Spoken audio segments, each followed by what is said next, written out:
People know that there is a. Hello and welcome everyone to today's webinar on AI at Work, Redefining Roles and Reimagining HR. In today's time, HR and all the roles are being looked at in a very different manner. With the presence of AI, with a lot of changes coming in the technological world, even the HR world has started thinking on how we can work on it and keep up with the world with the changing actions. Please welcome our respected speakers, Mr. Prem Singh, National President, NHRD, Group CHRO, GK Organizations, India, Ms. Charu Maini, Group Head HR, Nuclera, London, Dr. D.N. Prasad, Founder and Executive Coach, Neotic Step Private Limited, Singapore, our moderator, Ms. Nirupama VG, Managing Director at Astra Consultants, Mr. Prasanna Kumar, MD, Belfast Management Private Limited, and of course, our very own Stephen Mathias, who is the chairman of IACC Karnataka chapter and is also the senior partner in CHRO Company. Thank you very much, everyone, to be present here today, and we look forward to a wonderful session. Thank you, Amrita. Thanks for that introduction. Hi, everyone. Great to have all of you here. I'm the chairman of the Indo-American Chamber of Commerce in Karnataka. Here we are essentially the APAC's chamber for fostering trade between India and the US. We're a national organization. We have 15 branches across the country. Really our focus is on the India-US trade corridor. We do events right through the year, and some of them are focused on helping businesses generally, but a lot of them are focused on trade between India and the US. Of course, we have a lot that's going on in terms of tariffs, and we have a tariff webinar tomorrow. But getting on to this on this subject, I hear so much about AI, and we see so many events happening on AI. And what I thought was we need to have more specific events rather than have general ones on AI generally, have events that deal with specific aspects of AI. And of course, in the HR industry, AI is really important, possibly for a couple of reasons. One is the way in which you may use AI in HR and particularly in recruitment.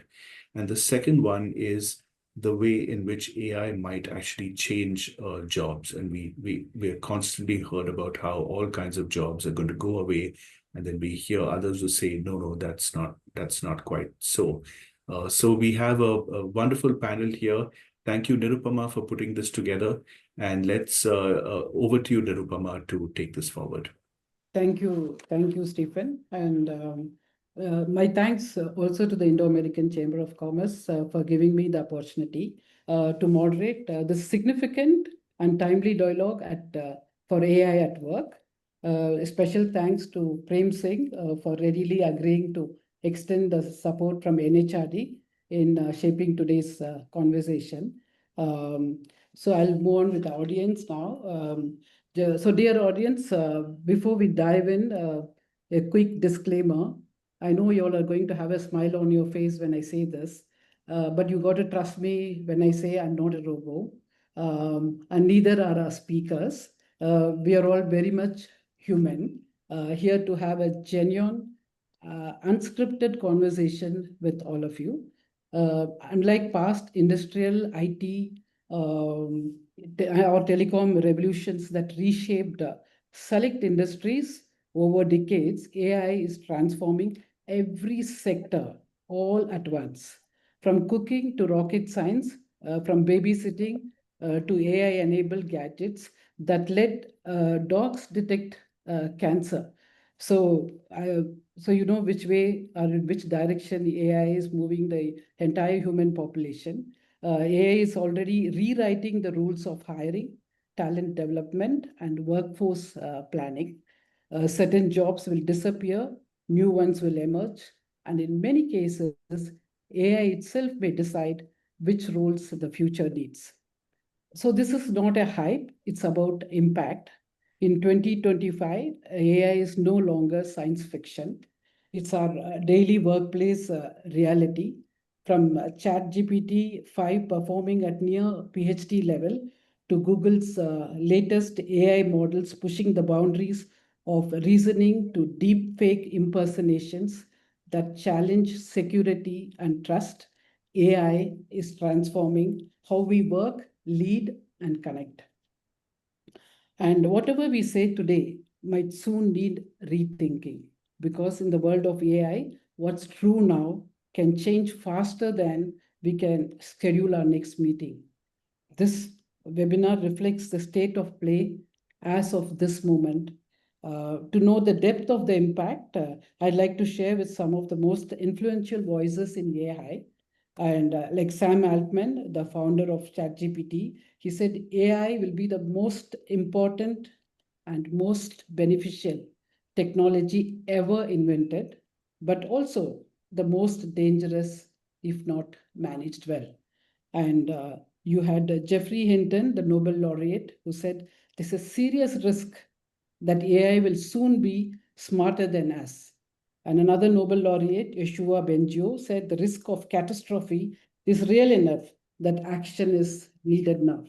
And of course, the NVIDIA CEO said every industry will become an AI industry. All of them echo the sentiment that AI is not just a tool, it's a shift in human capability. So we are going to narrow our focus and look at the impact of AI at work and from redefining roles to reimagining HR. And here perspectives from leaders shaping the future of work on a global stage. We are joined by eminent speakers from India, the UK, and Singapore, bringing together a truly global perspective of AI at work. I know everybody has more than 20 plus years experience who are on the panel, but I'll briefly try and do justice in giving a background about them. I'll start with Prem. Prem Singh is the president of the National HRD Network and Group CHRO at the 130-year-old JK organization, a transformational HR leader with 30 years across Fortune 500 and global brands such as Ocard, Piramal, SR Group, Owens Corning, and JCB, to name a few. He has led large-scale change from TQM and lean to digital and AI adoption, building resilient talent pipes and driving cultural transformation. As head of National HRD, he brings a panoramic view of AI's growing impact on talent strategies across sectors, making him the perfect voice for AI at work. Our next speaker is Charu Maini. Charu is Senior Vice President, People at Nuclera and based out of London with a career spanning leadership roles at Microsoft, American Express, PwC, to name a few.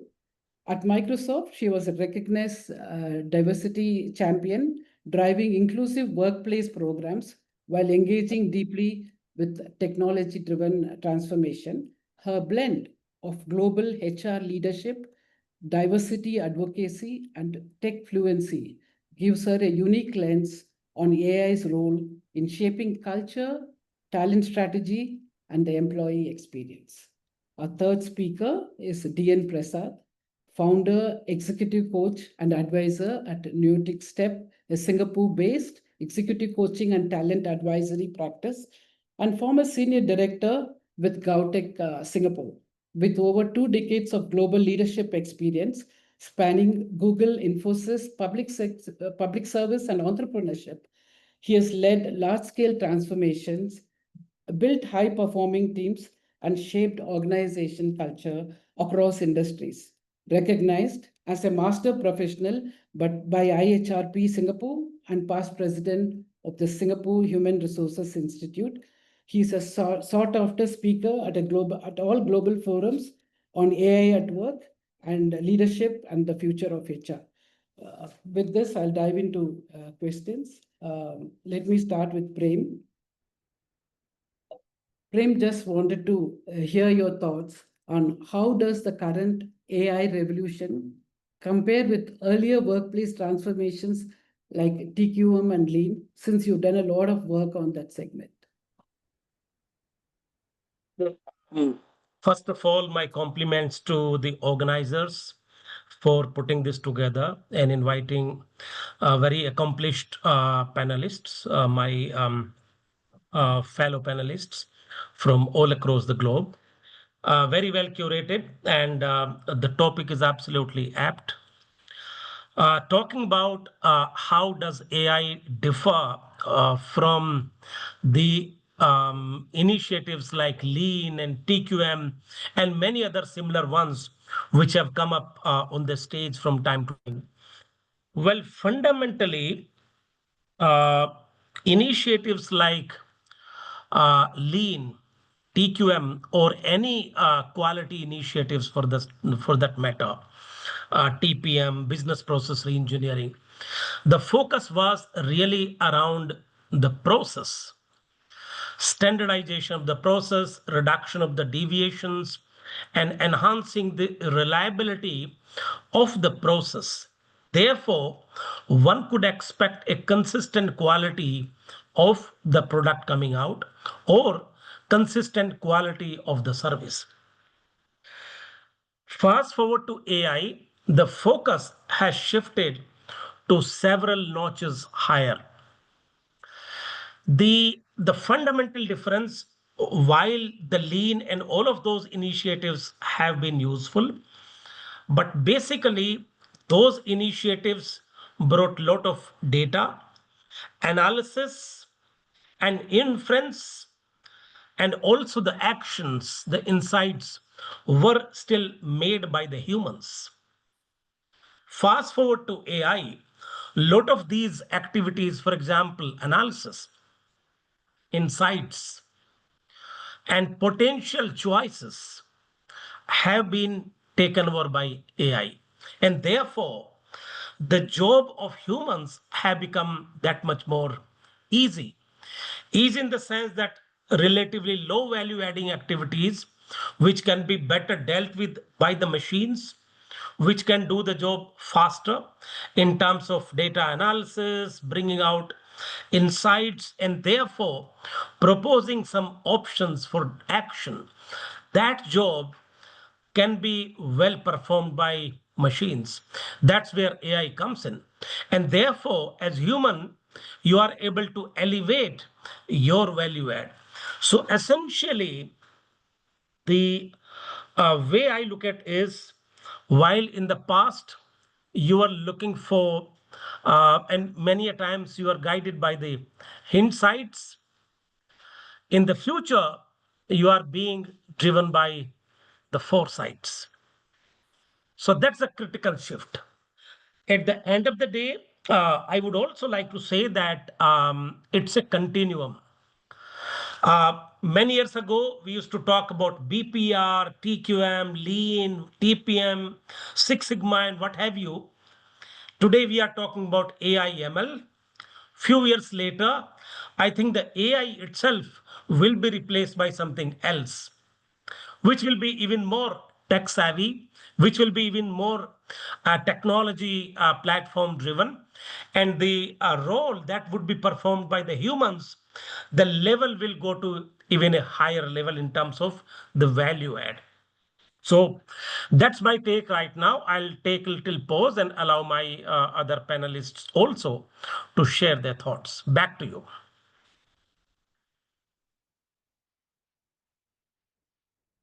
You are on mute, Nirupama. Sorry. Thank you, Prem, and very well said. I think the AI transformation will take a huge leap uncomparable to the previous revolutions. With that, I'll move on to Charu. Charu, how is AI reshaping the employee value proposition for today's workforce? Yeah, I think like most technologies, it sort of creeps in, in many areas that you work in, particularly on the employee value proposition. I think first and foremost, given a choice, people would want to work, especially the youngsters would want to work with companies that are somehow linked to AI. I mean, people would want to join the bandwagon, so to speak, right? If there was a job with a company which doesn't talk about AI versus a job with a company which talks about AI, people would prefer to work with that, because then they can get the skills and the understanding of AI. So I think one is, working with companies that have AI built into their systems. AI will tend to, secondly, reduce the transactional load from people, and therefore make the jobs more value added. So, where AI can be used freely, is authorized, the job itself will become more value added because transactional work can be done by AI. So, as a result, people can be more productive because, the transactional work is going away. They can spend more time on high productivity, where they can use their insights and judgment and, let the AI do the transactional and, analysis kind of work. And then sort of, so with that will come higher growth, will come, higher pay.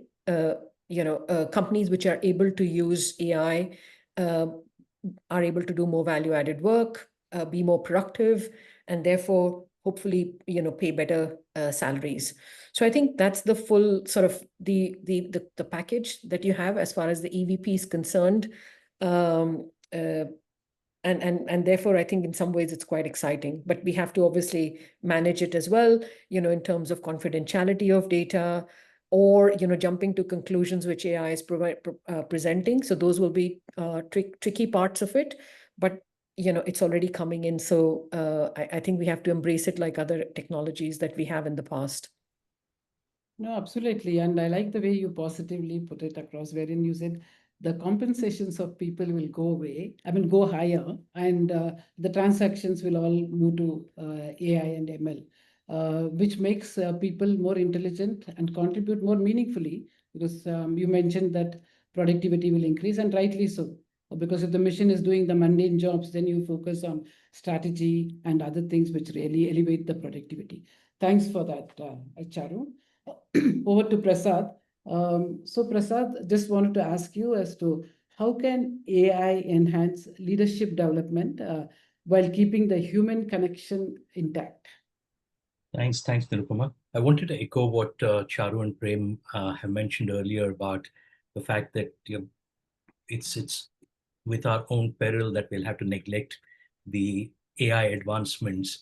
So you're either in the game or you're sitting out. That's very clear these days. Before I jump right into the leadership development, I wanted to spend a couple of minutes talking about a certain belief I have about AI today. For me, AI is an ecosystem play. There is, let me explain that in a bit. So there obviously is the government, which are looking at the governance models, ethics in AI, etc., and they have to kind of safeguard it for the nations that they are governing. There is the industry, which is looking at development and deployment, implementation of the technologies, and thereby comes best practices.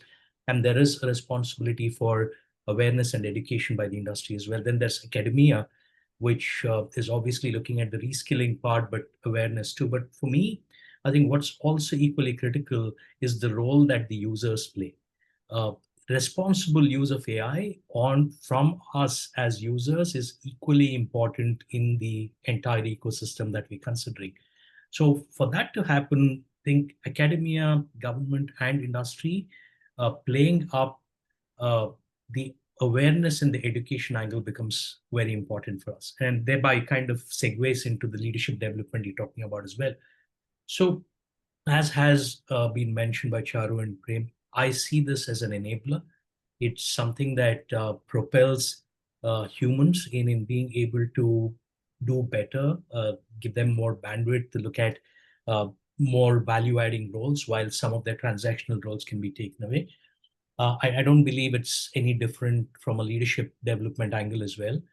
One is freeing up time, providing data-driven insights, two fundamental advantages that we'll have.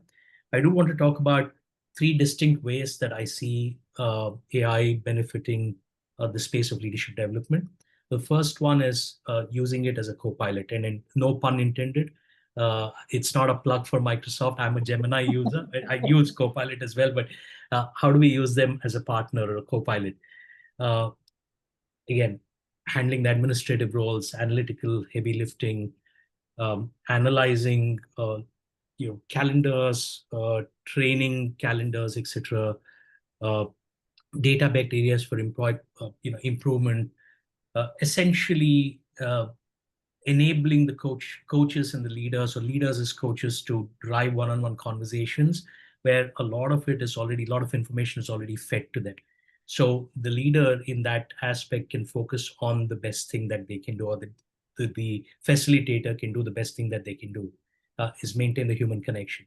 Second one is personalized learning at scale. I think it's tremendous use. Once we have all the data insights, once we have the talent plans for the organization, culling out all the data and generating personalized development pathways for each individual at scale. And that's something that we can definitely lean on AI for. And the third one is, while the individuals are in the middle of their development pathways, I would see the option of stimulated practices being very effective with a sparring partner that AI can become. So, come to think of it, again, enabler without losing the human connection. There is a role that humans would continue to play, at a tremendous role that AI can come in and also play in the entire realm of, I'll call it development, but just not leadership, but individual development as well.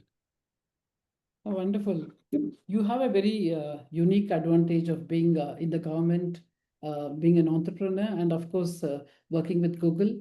So the perspective obviously is totally different because you see from all three angles. You look at it from all three angles. And I like the way you said there could be hyper personalization for people, which is a big advantage to what Charu said. It will improve productivity, and it will add to that in a big way. And the other thing that you said is it's an enabler.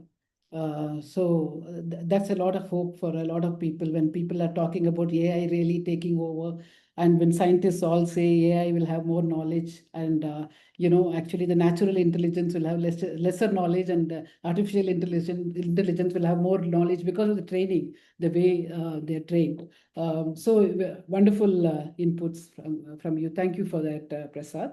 And getting back to Prem. Prem, just wanted to check with you on how is AI influencing talent strategies in manufacturing-led industries compared to service-led industries. You've done a lot of work with your 3 decades of experience, so I thought the audience will gain from what you have to say. Okay. There are some similarities and there are certain differences also. Similarities are in the sense that in both the environments, whether you talk about manufacturing or service, AI brings certain set of tools to aid human effort. In the manufacturing sector, in the manufacturing setup, the focus is more about productivity, process standardization, more about quality, safety, because those are the focus areas in a manufacturing environment.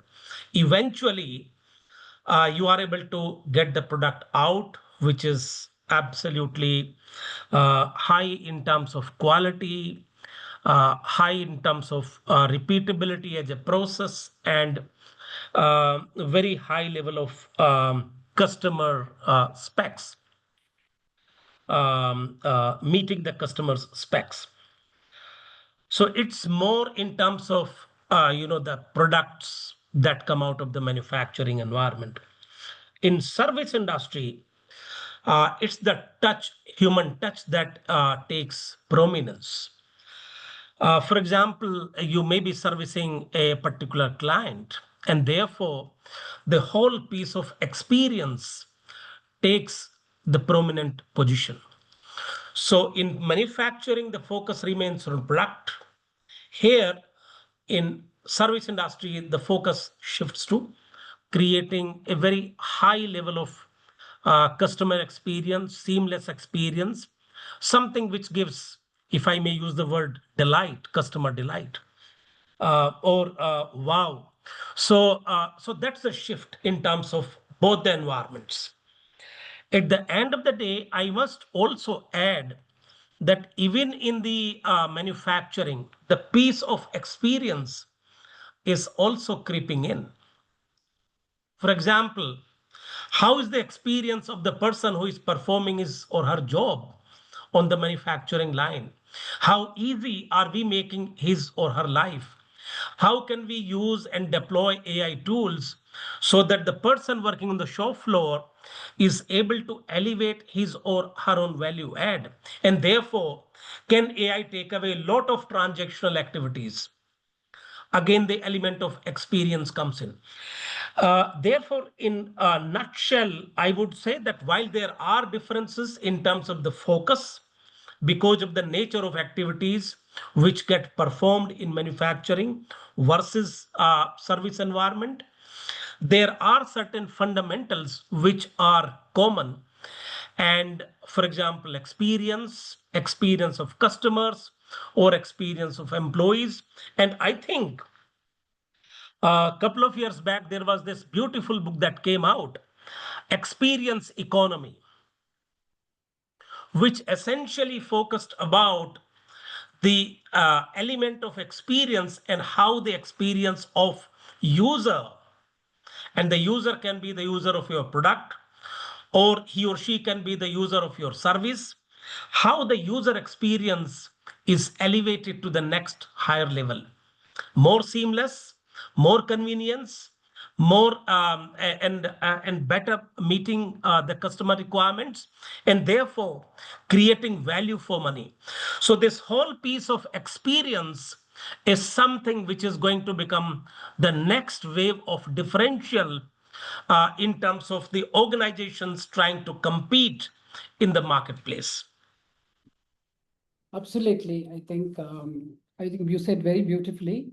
While there is a deeper penetration of AI, which goes inch wide, mile deep, but the fundamentals remain the same across product and service companies. And of course, the experiences that people have, which leads to customer delight, be it on the product side or on the service side. And thanks, Prem, for that.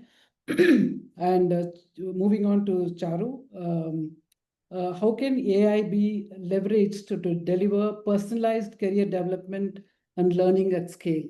I know that some of them touched upon hyper-personalization. Maybe you can add your inputs at every level, how it really helps both career development and learning. Yeah, I think first is, in learning, understanding what are you trying to learn or what the skill gap is, right? So AI can, of course, on one hand, sort of do data analysis and understand, what the learning needs are of an organization.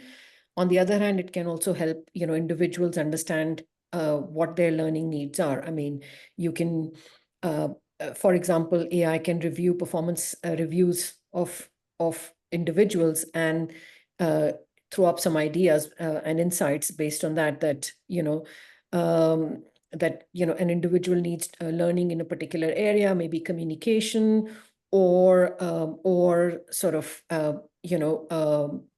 allocating tasks appropriately, like depending on the person. AI can help with learning gaps.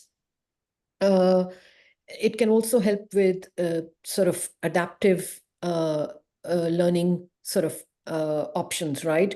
So if I'm, let's say, learning on communication, then there are several aspects to it, right? It's presentation, it's written communication, it's verbal communication, and AI can give some gaps around it. And then depending on, how fast you're learning, it can give suggestions. Okay, you've done verbal, why don't you try written communication, and in the written communication, this is where you might be able to improve yourself, and so on. So so it can give adaptive learning options as well. As well as it can sort of help you pace your own learning. So several companies, I used to work with a company called Pearson, where traditional learning through books is being heavily complemented with technology-based learning. So books with online learning, which then gives you the option of doing it at your pace, rather than in fact, one of the highest growing areas in Pearson has been online learning and e-learning, because people can sort of do it anywhere at any place, and do it at their pace. So AI can sort of can help with all of those, help with your needs, can help with sort of giving solutions for those needs, or learning solutions for those needs, and even help pace it. But I think we have to remember that ultimately it's the people, or us, we have to do the learning. It's like AI can tell you that I need to, if I'm sort of if I'm trying to improve my communication skills, AI can say or help say make more presentations, but in the end we have to do that. We have to step out of our comfort zone and do the work around it. So I think that part will remain with us, and actually it can very easily give you the illusion that you know everything, but there's a gap between knowing and doing, and being. So that gap has to be filled by the individuals, but AI can certainly help with that. Interesting. So you're saying AI can look at your needs and offer solutions, and at the same time pace it. But Yes. like you can only take the horse to the water, but end of the day, you will have to learn, right? That's very interesting. And you also talked about adaptive learning. I think that's very important in today's world. I think nobody has an option in the AI world. You'll have to keep in pace to learn with the AI itself, apart from the other colleagues. So it's going to throw very, very different challenges from what one did in the past. So very, very wonderful insights on it. Thank you, Charu. Going to Prasad again. Prasad, you've been coaching and mentoring. What opportunities exist for AI in executive coaching and mentoring? And I hope when people are talking to a coach, they're talking to a coach who's a human and not an AI. Because I saw somebody recently demo a version of their CV, and the person was speaking about himself, and I couldn't make out the difference. And I tried asking a few questions, and whenever the AI didn't have an answer, it very smartly said, "Oh, you're asking me about my compensation. I'll cross that bridge if I get selected." So, it was very interesting to see, and there was no difference because the person was sitting next to me and he just put it up, and there's absolutely, be it voice, be it video, there is no difference. And coaching can get very tough within the AI world. So your inputs, please. Sure. Just to put the record straight, I always coach either in person or on video. So, if you're working with me, you don't have to worry about an AI replacing me in the sessions, right? And on a more serious note, Nirupama, I'll probably expand your question a little bit and also talk about an area of deep passion for me, which is around building coaching cultures in the organization. And it's a build out to what Charu was just sharing with us. So there are several aspects to a coaching culture in the organization. One is, how do we make coaching accessible to every employee and just not to a limited set of privileged leaders. Second one is, how do we debunk the myths around coaching? Even today, 6 out of 10 coachees that I start the engagement with will have that nagging question if they're not doing well in the organization, because of which they've been asked to engage a coach. So we need to debunk that. The third one, again, in terms of access, we can use several platforms that there are where coaching is democratized and there are a lot of coaches access. But to me, the most powerful aspect of building a coaching culture is to be able to train managers and leaders in the organization with coaching skills. And so managers or leaders as coaches. So in every conversation, they can bring in aspects of coaching. Even in a coaching engagement, I might have a 60-minute engagement. We are coaching in the moment. So it is really a very powerful tool. And in that, and then when we're talking about managerial development, AI can be tremendously useful. I've personally seen a pilot or two of some interesting startups working in the space, where it's very powerful for managers, first-time managers, to again spar with this friend of post questions about, okay, I'm getting into a one-on-one. How do I prepare for this? I'm getting into a performance conversation. How do I prepare for it? What kind of questions should I be prepared with, etc. I mean, of course, like Charu said, it's the individual who will go and deliver that conversation later, but they can definitely prepare using AI. So it's a bit of an AI coach. To me, I think the biggest use is in the entry level category, the new manager category, and less in the senior levels. But in the senior levels, we can look at, like I shared earlier, scaling access and personalization, data informed mentoring. Again, I can feed in data and get all the inputs in a drop of a hat for me to prepare for the conversations with them. And then again, technology has been used for a while to map the mentee, mentors, coachee, coach, for the right profile matching, etc. And of course, the chemistry call still has tremendous value, but even to say give out the 3 options for a coachee to choose from, and AI can be used or technology can be used. So there are several aspects or several angles of this body of work where AI can be powerful enabler again. And in some places, maybe do the first level of work and then help those managers develop, or even leaders kind of be prepared for those conversations. And that's how I see the balance. So there's still a lot of scope and hope for executive coaches out there.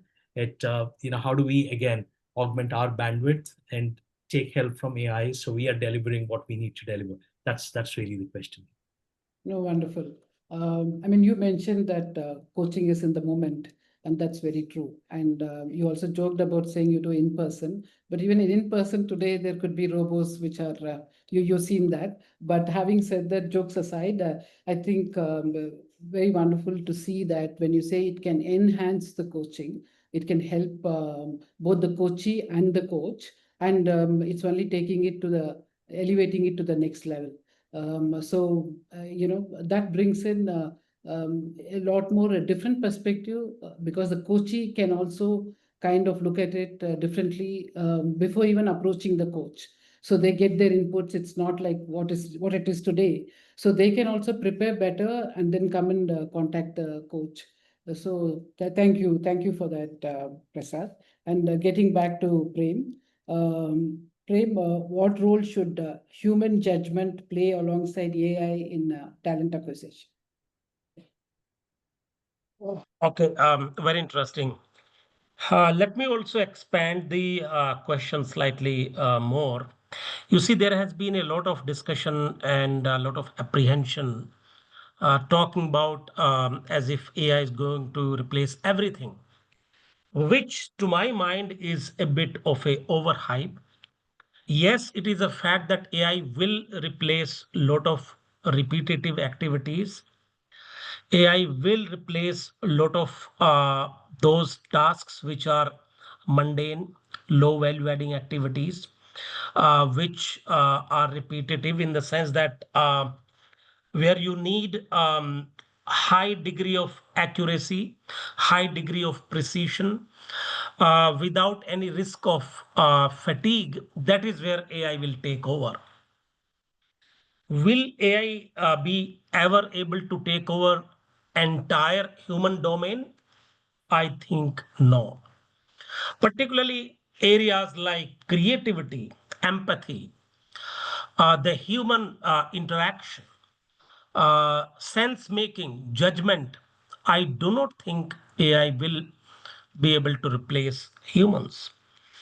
I spoke about sense making.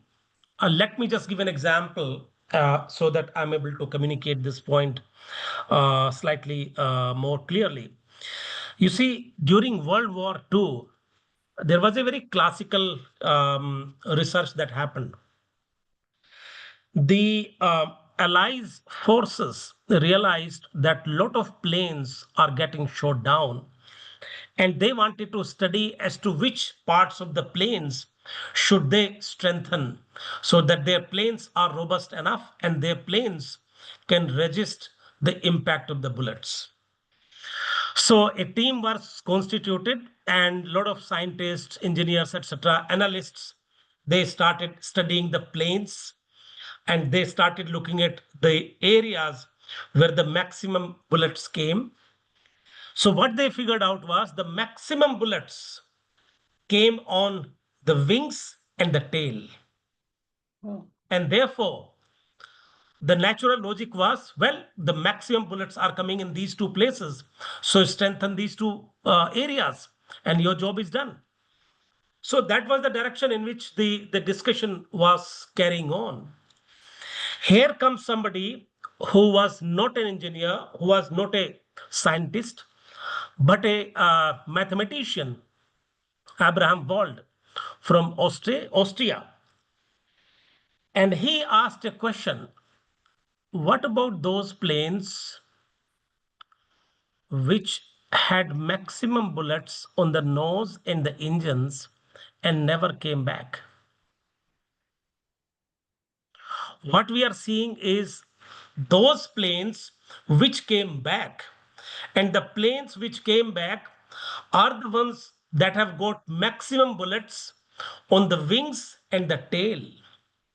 That means that the planes which didn't come back, they are the ones that received the maximum bullets on the nose of the plane and the engines of the plane.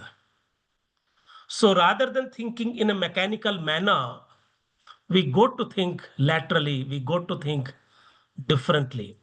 And that changed the entire discourse of the discussion. And that is when the team was able to come back and address the fundamentals. So the point I'm making is, while AI will be a very strong ally in terms of doing a lot of analysis, bring out a lot of foresights, insights, etc., for faster decision making, will it ever be able to replace the human judgment, human element of sense making, empathy, creativity? I think I think that's too much of a ask in terms of AI. So my humble view is it would not be able to replace all of those areas. At the end of the day, what we need is not either or story. We need both. We need AI, we need humans. And this is the perfect time where the two are going to coexist. The two are going to collaborate. And the ideal situation is when you have the combination of high tech and human touch. I think that's what we need. Thank you for that, Prem. Definitely, creativity is something that can't be taken away. Having said that, recently I saw a video by the CAPTCHA guy who introduced CAPTCHA. He says that all the alphabets and letters that you see when you're logging into a bank account, you see the CAPTCHA stuff. So that was something that the computer could not read. So they introduced that. Incidentally, they appointed an AI to crack it. 4 times it didn't crack, but the 5th time it cracked it. And they wondered how. So they asked the question saying, are you a human? And it said yes. And then it says, I'm blind. So, it knew, it kind of went to that level of intelligence, and that is scary. But getting back to what you said, yes, repetitive work and other areas, it can take it away. But the soul is something that the humans can have, and the human touch, I think, absolutely. And we hope we don't go to the level at which AIs are dictating to us. Thank you for that. And with that, over to Charu. Charu, trust is a very important part of any organization or any human relationship. So how do one maintain trust, empathy, and authenticity in an increasingly AI-enabled HR environment? Recently, just about yesterday, I saw a report from BBC which says IT people will become HR and HR people will become IT people, or they'll have to combine. And it's a beautiful report just got out yesterday where a HR head of an organization is talking about how she had to learn IT and AI in order to kind of manage HR within an organization. And that's a very interesting perspective. So, to your thoughts on the subject? Yeah. Yeah, it's very tricky. I think like I read that report, Nirupama, that you're talking about. And I think I was reading the other day where Microsoft has apparently released a product where AI-based medical doctors could predict to 80% accuracy, could give up 80% accurate diagnosis of what the issue was versus 20% accuracy of an individual doctor, because AI is able to look at global data. In fact, apparently in that model, they said that the AI was consulting other AI models, and therefore the accuracy of the diagnosis of AI was better than the diagnosis of an individual. And as a result, there was a 20% reduction in testing because AI was able to have more data. Of course, the quality of data, etc. And you have to, there's companies selling things will also hype it up. It's like, that's natural as well. But I think AI is increasingly getting into areas of judgment, just like, this example of doctors or AI-based doctors giving a better diagnosis. Similarly, investments, investment analysis, etc. AI could probably do a good or a better job. So it is increasing at a pace that we haven't seen in the past. I think the way we have to build trust is to understand what's going on, is to have more transparency, so that across the organization you're being more transparent, and I think fairness, because AI is just going by what the past data has been. So it may or may not be. In fact, there's more negative content on the internet than there is positive content. So therefore, AI can very easily be influenced by negative content and sort of give unfair judgments or unfair sort of analysis of things. So I think for us to build that trust is to continue to be transparent, to continue to understand that we're learning, and in this whole journey, no one really has the answer of where this is headed, and then sort of be fair, and sort of keep your audiences, your internal audiences or employees as educated as possible, because it is obviously it's something that everyone needs to understand. Whoever wants to be in the workforce needs to understand what's going on. So to build trust, in fact, probably trust will be the most important thing, Nirupama. Like you said, even AI can crack your codes now. So being transparent, being fair, and I think over a period of time, there will be organizations, like you can see it in the news companies, right? There are some news companies that you trust based on their track record, and there are a lot that you don't trust because of their track record. So that track record of companies will become very important, who you can trust and who you can't, because deep fakes and all of that is coming our way faster than we realize. No, absolutely. I think, transparency is key in every organization. And trust is something, it's either there or not there, right? You can't say I have 50% trust and I don't have. So trust is either 0 or 10 on a 10-point scale. So it's imperative.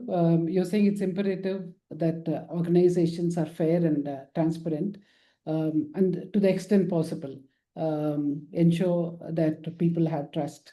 And there's only that much one can do. So how much AI can seep in a negative or positive way will also depend upon how well it is trained. So the kind of data, it's like what garbage you put in is the garbage that's going to get out. So it's also, I think, Prasad and even Prem talked about how responsible people are. And I did remember Prasad stressing on it. If you're not responsible enough and you feed in all kinds of data there, then I think the outcomes are going to be having a very different impact on the entire population. Thank you for that. And Prasad, I'll have this one question for you, and then the last round, I'll just go with some fun questions because we're already getting late. So wanted to ask you, do you believe AI is replacing jobs, or are people using AI as a tool to redefine and replace jobs themselves? So my fundamental belief about AI and replacing jobs, etc., is it's not as much AI taking away jobs as much as it's about people who are trained and who know how to use AI, who are replacing people who are not upskilling themselves. I think we should be very clear about it. And that said, the future of workforce planning is not just all about humans. It's really about humans, tech, and agent tech, right? So that's also a reality. It's a certain segment of roles, jobs that can be done better with technology, and what does that do for the augmentation and for people to kind of really level up in their roles and then can add more value. So it's a continuum to what Prem was sharing earlier. So that's my fundamental belief. So redefinition of roles will definitely happen. In fact, a big part of the challenge that we have with AI being so prominent are, to me, two-pronged. One is the jobs will have to be redefined. It's not the same as what it is today. And the second one comes the reskilling. So how do you reskill people to do something that they're not doing today, and then potentially even using AI? I was chatting with a partner in a law firm a couple of days ago when I was in India, and they were suggesting the same thing. In fact, the talent landscape in the law firm, uh, and as is the case with every other industry, is changing significantly, because a lot of what the junior lawyers did uh, are being done by AI today.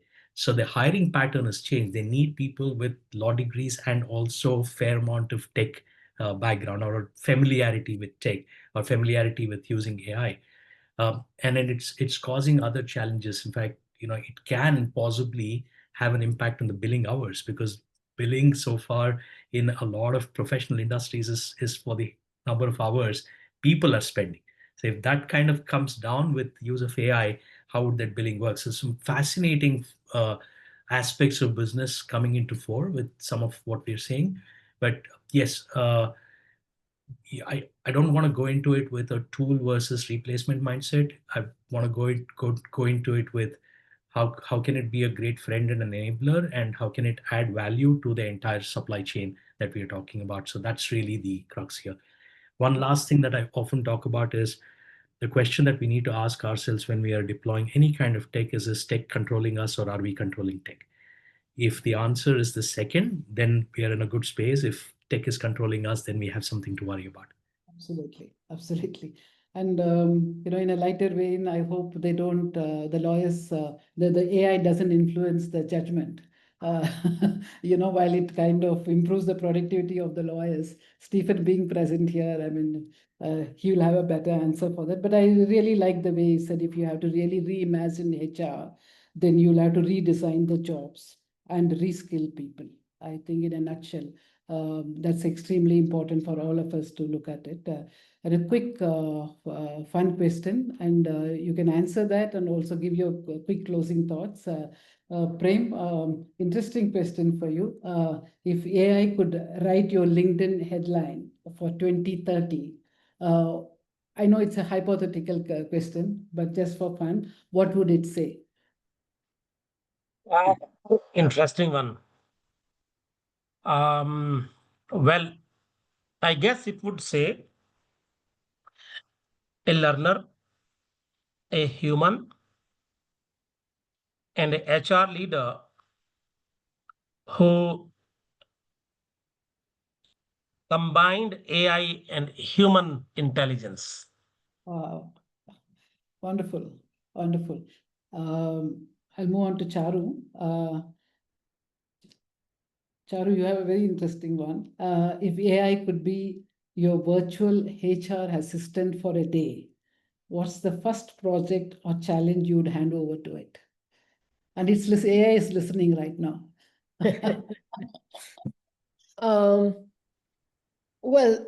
I think you look at where the maximum amount of transactions are there in HR currently, right?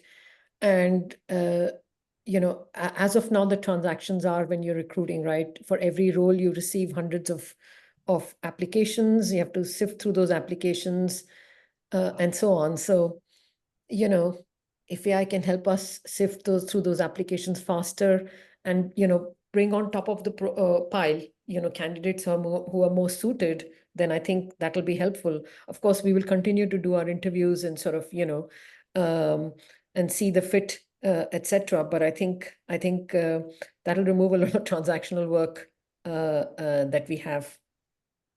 Wonderful, wonderful. And Prasad, for you, if AI could join your leadership team as a virtual colleague, what role would you assign it and why? Two roles. Something which is very common is what we've all spoken about. Be an effective assistant. Make sure that every bit of notes is taken and a summary provided, action items assigned, etc. That's a given. The second one, I was thinking aloud. I'm also borrowing a phrase that Prem used earlier. I would probably assign it a role of a chief insights and foresight officer. So hear the conversation, get all the data, crack it, and suggest something that might have been very obviously missing in the conversations. Yeah, thank you for that. Also, the chief happiness officer, because happiness is what we are all chasing.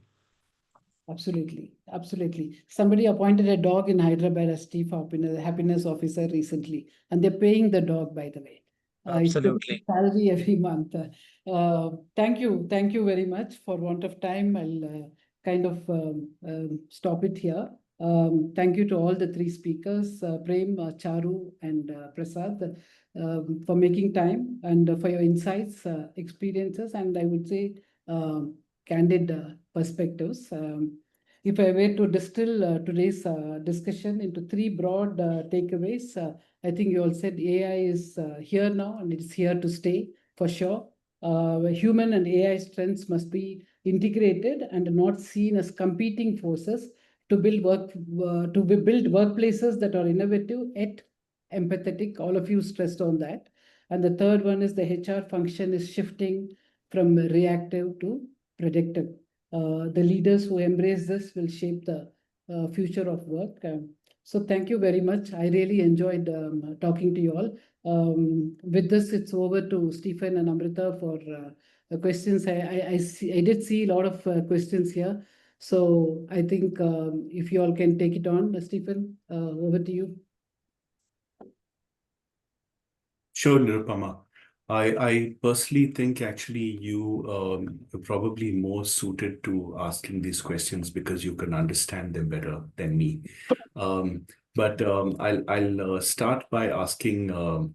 There was a question: is there a risk of employees feeling overly monitored by AI tools, and how can HR mitigate that? May I take a shot at that? Sure. I think there is both pros and cons. To an extent, the apprehension expressed is real, and we must acknowledge and recognize that. We must also acknowledge that at the end of the day, we are dealing with the human ecosystem where human is central to everything that we do. And therefore, the essentiality of emotions, aspirations, feelings, perceptions, I think that can't be taken away. And AI, at the end of the day, is more of a tool, more of an enabler, more of an ally of human. And therefore, I would certainly say that whatever we do as organizations, there is always a question that we must ask: how are we protecting the human element of the ecosystem of the organization? Are we protecting the privacy of people adequately? Are we ensuring that the human touch, emotions, perceptions, feelings are not put to complete automation through the machines, which takes away the entire human element? And therefore, that is where a sense of balancing act comes in. To emphasize on this point, I would say that it's advisable to avoid the extreme situations. It's like the pendulum. The pendulum that we studied in 8th standard. When it goes to any extreme, its velocity becomes zero. And when it is at the center, that is where it is running the fastest. That means in a similar manner, organizations are also a combination of several such ecosystems or subsystems. And the entire ecosystem is running the fastest at the optimum speed when there is a sense of balance. So avoiding extremes is what I would advise, and striking a balance between competing priorities is what I would say is a wiser thing to do. Okay. I had this thought which occurs for my practice, which is that I keep hearing about different AI tools, and I wonder, should I try this one? Should I try that one? And then there's a question from someone. There are 4,000 AI tools available, and as a HR person, how does one go about choosing? Okay, what tools do we use? I mean, do you have any guidance there? I mean, how does one go through this like minefield, or are there like good courses do you know of that, like AI and HR, what how to take it forward? I can probably take a shot at that, Stephen. Charu, if that's okay with you. Yeah, sure, absolutely. So a couple of things. It's a great question. And I also saw the question where they were saying they're human capital management experts and not tech experts. I want to start with that. In fact, as the conversation earlier happened, I know of organizations where they are bringing HR and IT together. In fact, a very well-known leader of a large organization in Singapore handles both the HR and the IT portfolio today. So it's getting to be a lot relevant these days. So we can't necessarily compartmentalize it. We're not also looking at becoming experts in tech, but familiarize ourselves to make sure that there is a good tech roadmap for the human capital space is a part and parcel of what HR professionals have to do today. And that's something that I'd leave you all with. The second part is, how do we sieve all these that are happening that's available there, and what do we think is the best? One, a lot of conversation today, whether or not we like it, is also fact-based. So there's a lot of AI for the sake of AI, tech for the sake of tech. It's absolutely essential to look at our readiness in the organization. Where are we at this current point in time? What's our starting point before we decide what we really need to implement? So if we are, as that question says, living in the spreadsheet economy, thinking about AI implementation or a big tech implementation be very far out from that. So how do we make this journey in a seamless fashion that the org is ready, people are ready, and we are not breaking the organization with this introduction of this new giant there. In fact, there's a McKinsey report that talks about how 70% of the digital transformation failures happen because people are not taken along the journey. So we need to be very careful about the readiness as well.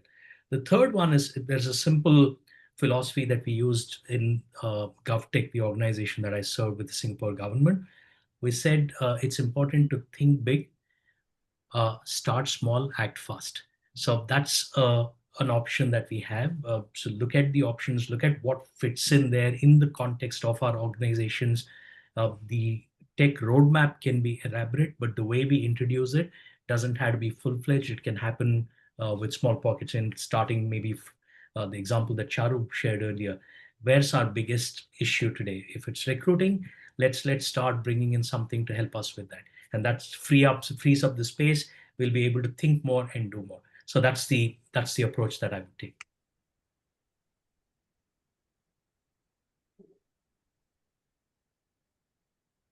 Nirupama, you'd like to take any of the other questions that have been One more question. given? I think I think it's getting late for everybody, but we'll close with this question.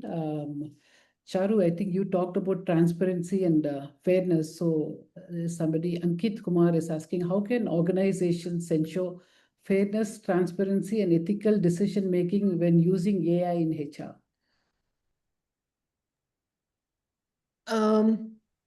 Yeah, so it's like I think there are three elements to fairness.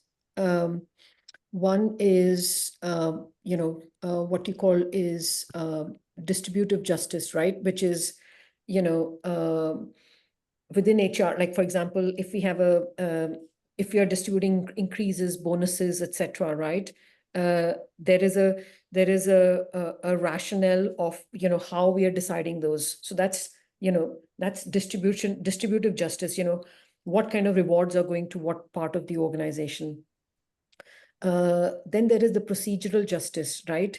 Are you following the same procedure or processes across? Like, if there are interviews, are the interviews consistent? Or in some areas, you're doing interviews, and in other areas, you're just letting people being hired.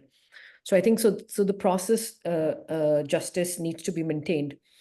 And then the third element is interaction, or the way you treat people, or interpersonal justice. Are you treating people in the same manner across? You're not being very nice to seniors and not very nice to juniors, as an example. So I think AI, like any other tool, has to ensure that these justices are maintained across the organization, that when certain rewards, increments, bonuses, promotions are being decided, they are based on certain set of principles all across. Similarly, if you're following a process, the process is being used consistently all across, and you're being transparent about it, and then sort of interacting, you are being respectful all across, or you're listening to all people, etc. So I think if you are able to ensure that there is fairness in all these three elements of your organization, then the outcomes will be that much more trustworthy. And of course, you have to keep communicating, because a lot of the time people don't understand why you're doing certain things. So I think the communication around all of these three elements: how did we choose to have a certain increment level? How did we choose to have a certain process? How did we choose to follow a certain process across? So communicating about it would be a critical element as well. Thank you. I think Amrita, we should take the questions. Yes, let's continue with the questions. Oh, as many questions as we can answer. No, Amrita, sorry. I think Charu may have to rush to office, and Prasad, it's getting too late. So we will take the questions, but we'll document it and send it to them, and then mail it to people. Sure, that's fine. Yeah, because I think for want of time, we will do that. And I think, Amrita, over to you. Well, thank you so much for this wonderful session, and special thanks to all the speakers and Nirupama for bringing in this such lovely panelists, which actually answered a lot of queries. And in fact, most of the questions that we see in the Q&A sections may have been already answered. So I'm sure when we document and present it to our panel, to our attendees, they will definitely get the complete outcome of it, and all the questions answered. I would request our guest, Mr. Prasanna Kumar, who's the Managing Director of Belfast Management Private Limited, and also the National Executive Council member of Indo-American Chamber of Commerce, to give the vote of thanks. Sure. Thank you, Amrita. So I'm really honored. It's been such an honor to be a part of the vote of thanks speech on this occasion.